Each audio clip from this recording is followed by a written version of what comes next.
हम लोग पढ़ेंगे abscisic acid. Abscisic acid, abscisic acid को हम ABA बोलते हैं। क्या बोलते हैं? ABA।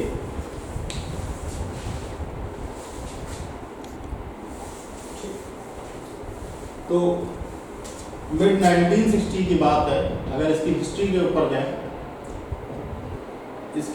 ऊपर जाए, तो मिड 1960s की बात है। 3 डिफरेंट टाइप के केमिकल सब्सटेंसेस को रिसर्चर्स ने निकाला था जो कि इनहिबिटर्स का काम कर रहे थे।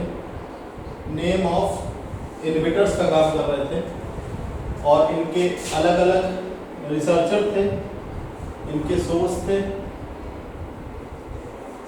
ठीक, तो इनहिबिटर्स, नेम ऑफ इनहिबिटर्स में इनहिबिटर बी है, इनहिबिटर बी था। एब्सिसिन सेकंड था, एब्सिसिन सेकंड था और डॉर्मिन था। ठीक, तो बेनेट क्लार्क ने इनहिबिटर बी को डिस्कवर किया था और एडिकॉट ने आपका एब्सिसिन सेकंड को किया था। उसी हिसाब से वेरी नाम के एक साइंटिस्ट ने डॉर्मिन को डिस्कवर किया था। अगर इनके सोर्स की बात की जाए तो इसका सोर्स था dormant potato tubers, dormant potato tubers. दूसरा है कॉटन फ्रूट्स, कॉटन फ्रूट्स। और तीसरा है मैच्योर कॉटन फ्रूट्स। तीसरा है ओल्ड बैट्यूला लीव्स, ओल्ड बैट्यूला लीव्स। तो 3 आपके जो हैं नेम ऑफ इनहिबिटर्स के बारे में अगर बात की जाए, नेम ऑफ इनहिबिटर्स, रिसर्चर और सोर्स। ठीक,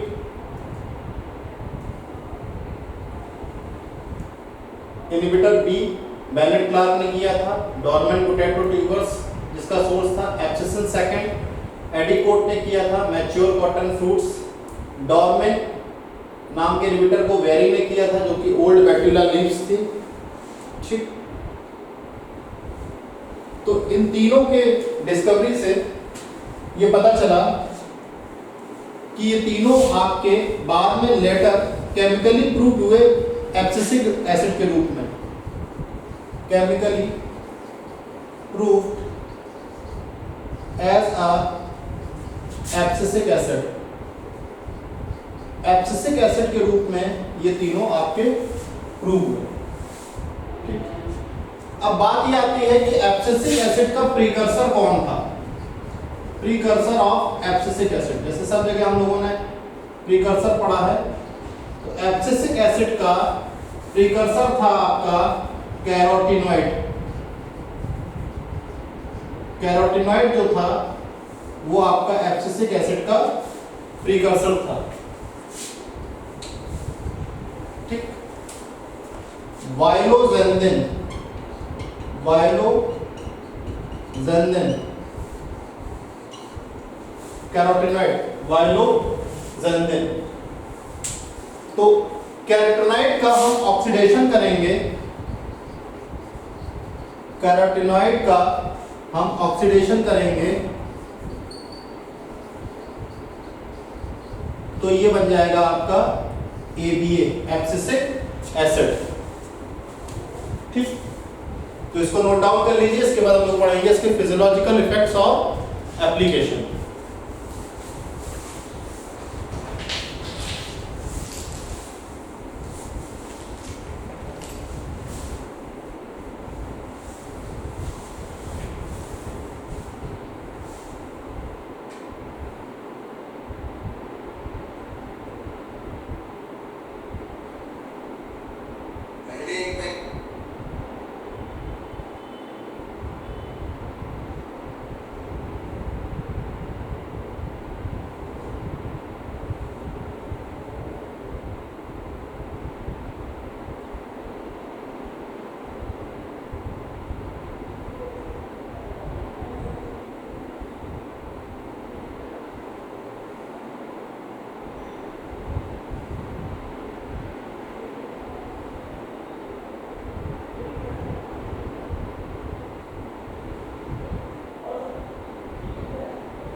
तो अब हम लोग पढ़ेंगे physiological effects and its application of abscisic acid.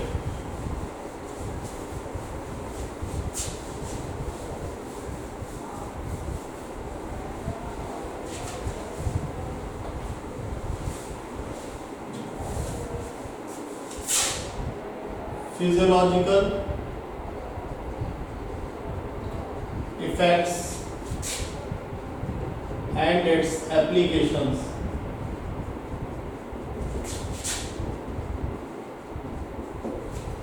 Physiological effects and its applications।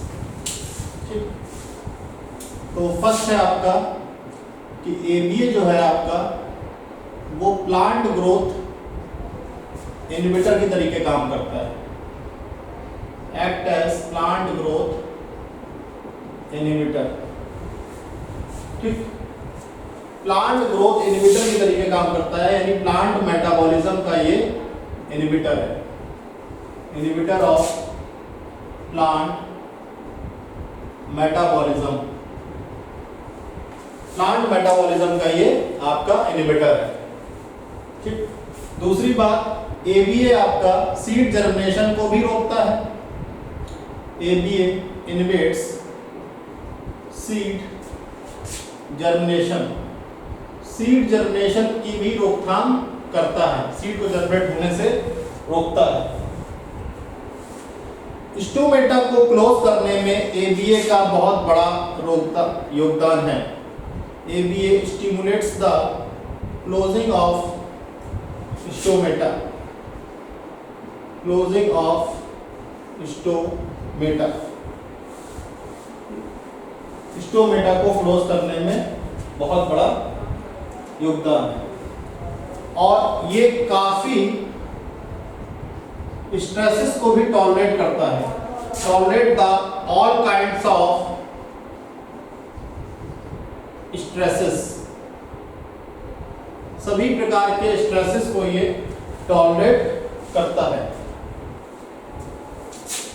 It increases the tolerance, ये टॉलरेंस को इंक्रीज कर देता है, जो टॉलरेंस लिमिट होती है उसको ये इंक्रीज करता है, इंक्रीजेस द टॉलरेंस लिमिट। ठीक, तो ABA जो है हमारा, इसको हम स्ट्रेस हार्मोन कहते हैं। ABA is called as stress hormone, ABA को हम स्ट्रेस हार्मोन कहते हैं। ABA is called as stress hormone।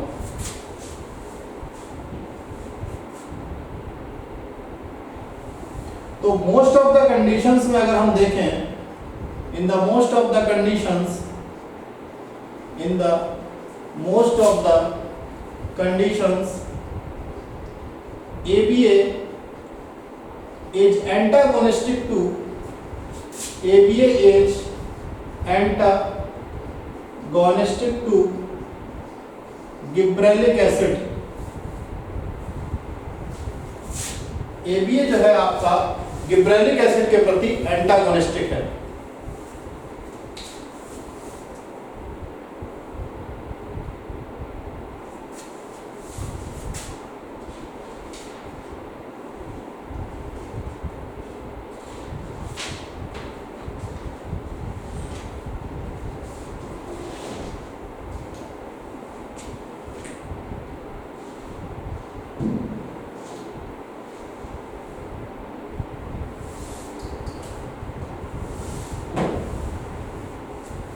जिसको नोट डाउन कर लीजिए। इसी के साथ ABA के पूरा टॉपिक आपका खत्म हो गया, फिजियोलॉजिकल इफेक्ट और एप्लीकेशंस सब कुछ इसमें खत्म हो गया है।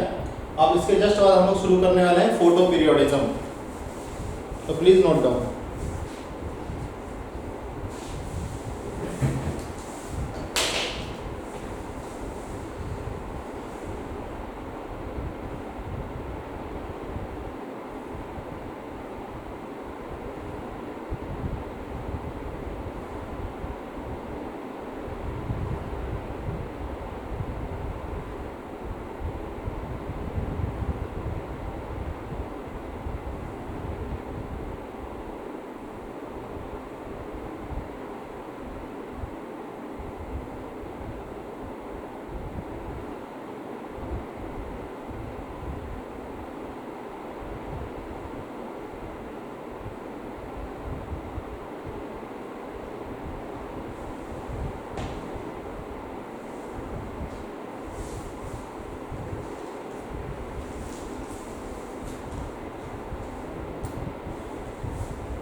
Photo periodism.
तो देखिए, जो फ्लावरिंग होती है प्लांट में, कुछ प्लांट्स में फ्लावरिंग यानी फ्लावर विकसित होने की जो प्रक्रिया होती है वो ना सिर्फ लाइट और डार्क एक्सपोजर के ऊपर डिपेंड करती है, बल्कि जो उनकी ड्यूरेशन होती है, जितने समय के लिए वो लाइट की प्रेजेंस में दिखते हैं या डार्क एरिया में रहते हैं, उस पर डिपेंड करती है। तो जो ये रिस्पॉन्स होता है प्लांट का पीरियड्स ऑफ डे नाइट के ऊपर, इसको हम कहते हैं photoperiodism. This is called as photoperiodism. इसको हम फोटो पीरियोडिज्म के नाम से जानते हैं, ठीक। और ये फिनोमेना को डिस्कवर करने वाले साइंटिस्ट का नाम था गार्नर्ड एंड एलार्ड।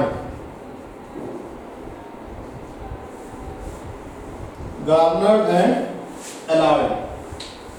तो ये इन्होंने एक मैरीलैंड मैमूथ नाम की क्रॉप पे डिस्कवर किया था,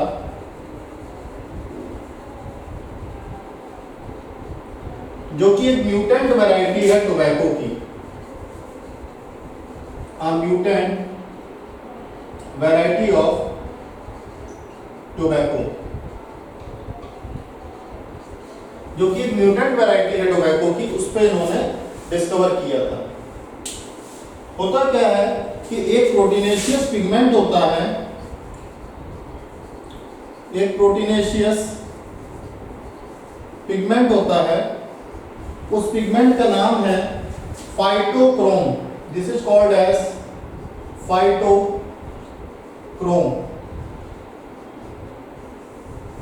this is called as phytochrome. Phytochrome एक क्रोमोप्रोटीन पिगमेंट है।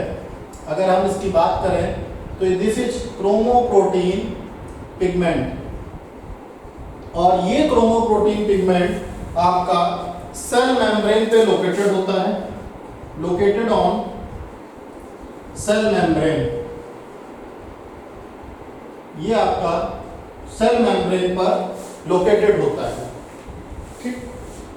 अब फाइटोक्रोम जो है आपका दो तरीके का होता है, दो टाइप का होता है। एक होता है फाइटोक्रोम रेड, जिसको हम PR से डिनोट करते हैं, फाइटोक्रोम रेड। और एक होता है PFR, जिसको हम बोलते हैं फाइटोक्रोम फार रेड।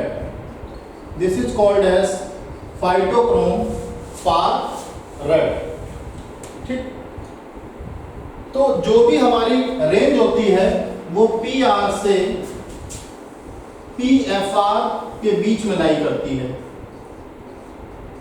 जो भी हमारी रेंज होती है वो पी आर से पी एफ आर के बीच लाई करती है, यानी 660 नैनोमीटर से 730 नैनोमीटर की वेवलेंथ पे बीच में ये पी आर और पी एफ आर की रेंज लाई करती है। ठीक, तो गार्नट और जो आपके एलार्ड नाम के जो साइंटिस्ट थे, इन्होंने पी आर और पी एफ आर की जो रेंज थी 660 नैनोमीटर से 730 नैनोमीटर के बीच, इस क्रोमोप्रोटीन पिगमेंट के इफेक्ट को स्टडी किया और वहां से निकल के आया हमारा कॉन्सेप्ट फोटो पीरियोडिज्म का। ठीक, इसमें इन्होंने बताया कि प्लांट्स लाइट और डार्क एक्सपोजर में जो उनका समय गुजरता है, जो ड्यूरेशन गुजरता है, उसके हिसाब से उनकी फ्लावरिंग इफेक्ट होती है। तो please write down photo periodism.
तो इसके आधार पे आपके 3 प्रकार के प्लांट हैं। एक है शॉर्ट डे प्लांट्स, ठीक। इसके बाद यहीं पे दूसरी टाइप है लॉन्ग डे प्लांट्स, और तीसरा टाइप है डे न्यूट्रल प्लांट्स। तीसरा टाइप है डे न्यूट्रल प्लांट्स, ठीक। तो जिन प्लांट्स में लाइट का एक्सपोजर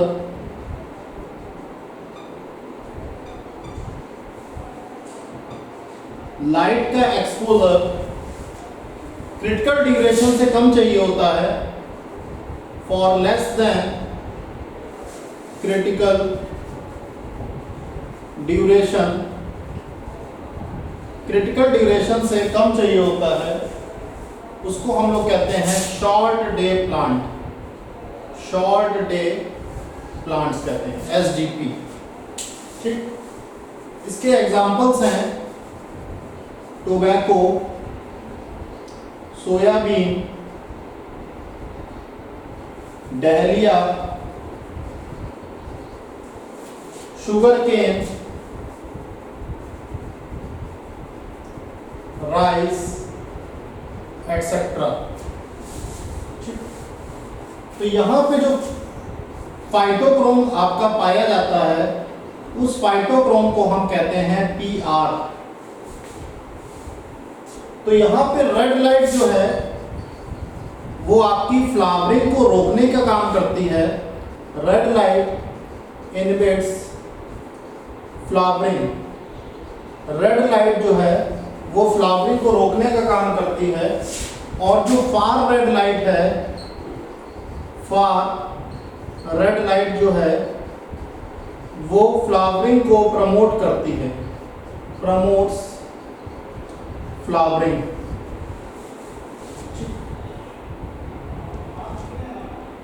तो यहां पे फॉर्मूला निकल के आता है PR/PFR H, जो इसका रेशियो होता है वो मोर देन 1 होता है, ठीक। तो यहां पे जो एक्सपोजर ऑफ लाइट है वो लेस देन क्रिटिकल ड्यूरेशन है, लेस देन क्रिटिकल ड्यूरेशन है। अब यहीं पे दूसरी जगह जो लॉन्ग डे प्लांट्स हैं, यहां पे जो लाइट का एक्सपोजर है, requires the exposure of light, requires the exposure of light exceeding the period of critical duration। यहां पे पीरियड ऑफ क्रिटिकल ड्यूरेशन से ये टाइम एक्सीड कर जाता है, पीरियड ऑफ क्रिटिकल ड्यूरेशन, इसको बोलते हैं long day plants, LDPs। These are long day plants.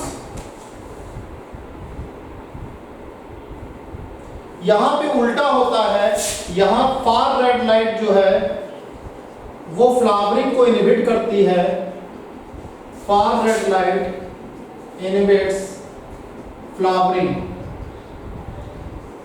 और जो रेड लाइट है वो फ्लावरिंग को प्रमोट करती है, प्रमोट्स फ्लावरिंग, वो फ्लावरिंग को प्रमोट करती है। तो यहां पे रेशियो जो आता है वो PFR/PR इज ग्रेटर देन 1। यहां पे कुछ इस तरीके से रेशियो आता है।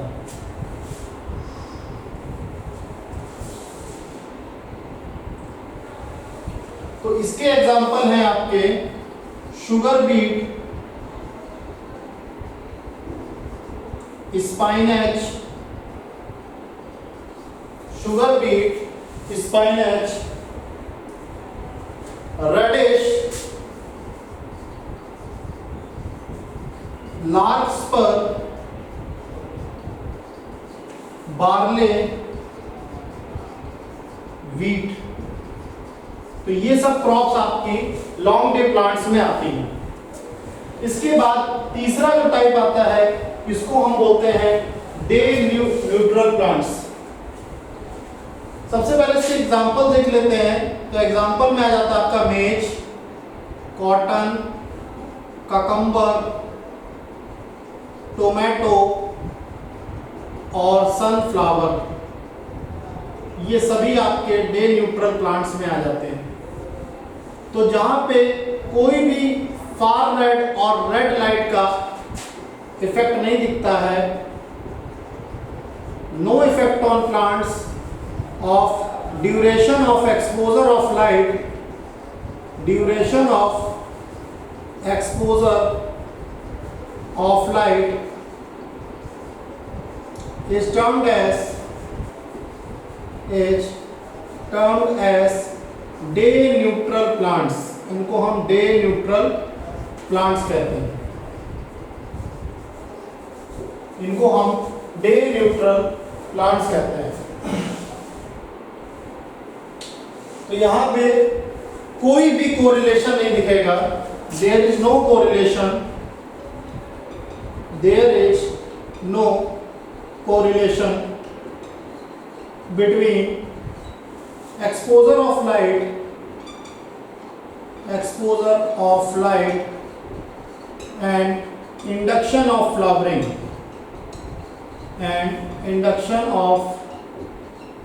फ्लावरिंग तो ये तीन प्रकार के प्लांट थे। फोटो पीरियोडिज्म के साथ ही हमारा जो चैप्टर है ये प्लांट ग्रोथ एंड डेवलपमेंट ये समाप्त होता है। अब हम लोग नेक्स्ट चैप्टर सेल से चालू करेंगे अगले हफ्ते। सेल डिवीजन, बायोमॉलिक्यूल्स, ये तीन चैप्टर आपके भी बाकी हैं।